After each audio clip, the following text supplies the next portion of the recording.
नीट पेपरफुटीच्या मुद्द्यावरून शिक्षण मंत्र्यांच्या राजीनाम्यासाठी विरोधक आणि कॉकरोच जनता पार्टीच्या कात्रीत अडकलेल्या केंद्र सरकारला अल्पसहा दिलासा मिळालाय। काल मध्यरात्रीच्या वेळेला सोनम वांगचुक यांनी आपलं 25 दिवसांपासून सुरू असणारं उपोषण अखेर मागे घेतलंय। मात्र जंतर मंतरवरचं वातावरण हे अद्यापही तापलेलं आहे। आज सरकारच्या सोबत झालेल्या चर्चेमध्ये 2 मुद्द्यांवरती सहमती झाली असली तरी धर्मेंद्र प्रधान यांच्या राजीनाम्याच्या मागणीवरती कॉकरोच जनता पार्टी ही अजूनही अडून बसली आहे। 2 आघाड्यांवरती लढत असताना सरकारची दमछाक होतीये की त्यांना छोटे मोठे विजय देखील मिळू लागलेत। बघूयात नेमकं काय घडतंय या स्पेशल रिपोर्टमधून। शांततापूर्ण आंदोलन करणाऱ्यांवर कारवाई नको, यावर सकारात्मक विचार करू। आत्महत्या केलेल्या विद्यार्थ्यांना योग्य भरपाई द्या, याबाबतही आमचं सरकार सकारात्मक आहे। धर्मेंद्र प्रधानांचा राजीनामा झालाच पाहिजे, त्यावर तडजोड होऊ शकत नाही।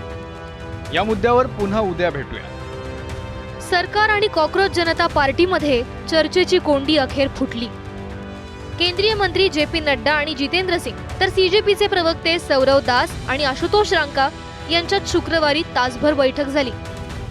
या बैठकीत सीजेपीच्या 2 मागण्यांवर सरकारनं सकारात्मक प्रतिसाद दिलाय। नंबर 1 डिमांड जो नॉन नेगोशिएबल है कि या तो धर्मेंद्र प्रधान इस्तीफा दे या तो उनको मंत्रिमंडल से बर्खास्त करे सरकार। नंबर 2 1 करोड़ का मुआवजा सारे फैमिलीज के लिए जिनके बच्चे इस नीट के ब्रोकन करप्ट एजुकेशन सिस्टम की वजह से आत्महत्या करके मर गए। नंबर 3 जितने हमारे भाई बहन यहाँ पे पीसफुल तरीके से प्रोटेस्ट कर रहे थे एंड जिन्होंने ब्रूटैलिटी सहा पुलिस के वजह से एंड उनके ऊपर एफआईआर दर्ज हुआ, वो सारे एफआईआर विड्रॉ किए जाए। 2 मागण्यांवर सरकार सकारात्मक असलं तरी शिक्षण मंत्री धर्मेंद्र प्रधानांच्या राजीनाम्याच्या मागणीवर सीजेपी ठाम आहे। या मागणीवर चर्चा करण्यासाठी शनिवारी दुपारी पुन्हा बैठक होईल अशी माहिती नड्डा यांनी दिली आहे।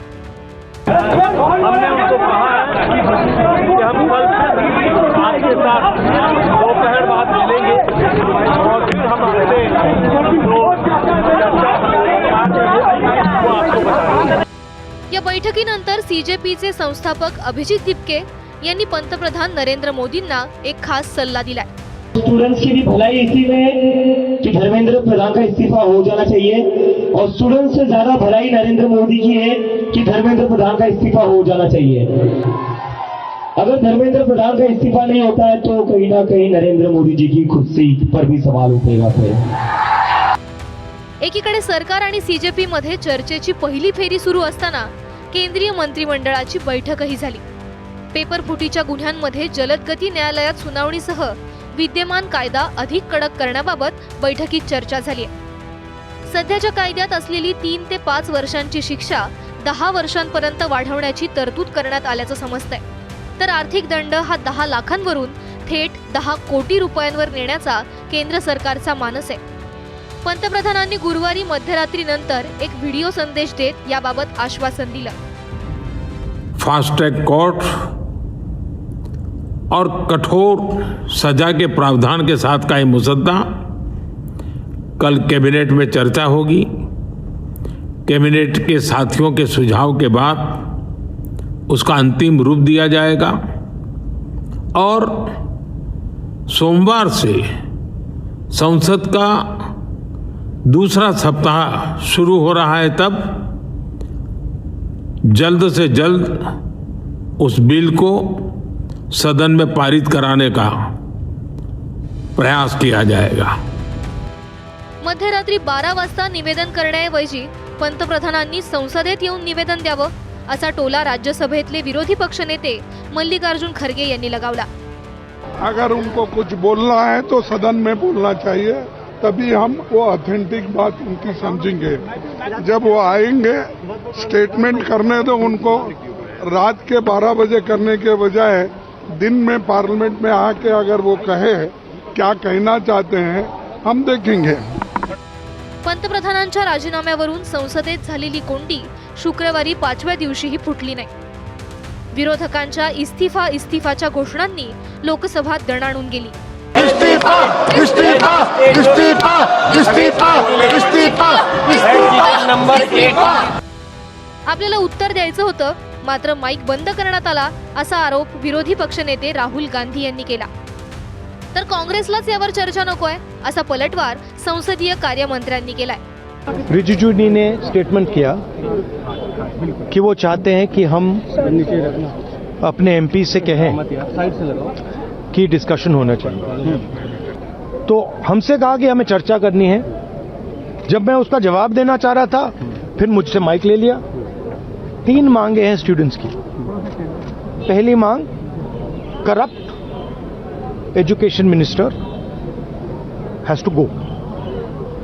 सेकंड, जिन लोगों ने स्टूडेंट्स पे आक्रमण किया, मारा, उन पर एक्शन, अकाउंटेबिलिटी. और third, that prime minister should apologize to the students. 5 दिन तक पार्लियामेंट में नीट एग्जाम पेपर लीक को लेकर के चर्चा नहीं कर पाए. हम तो आज भी फिर से अपील किया है. तो अभी जो महत्वपूर्ण निर्णय कैबिनेट ने लिया है उसका ब्रीफिंग हमारा आईएनबी मंत्री जी ब्रीफिंग करेंगे.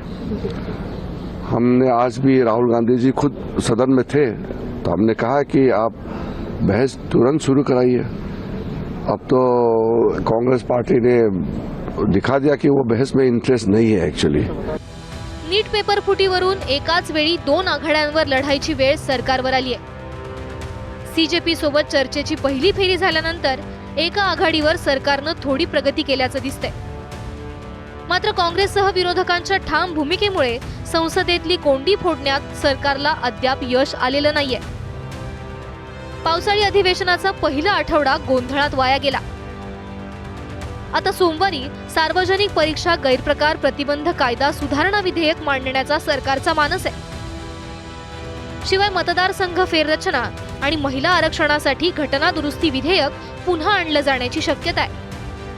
संसदेतला डेडलॉक कायम राहिला तर सरकारची ही महत्त्वाकांक्षी विधेयकं रखडण्याची शक्यता वर्तवली जाते.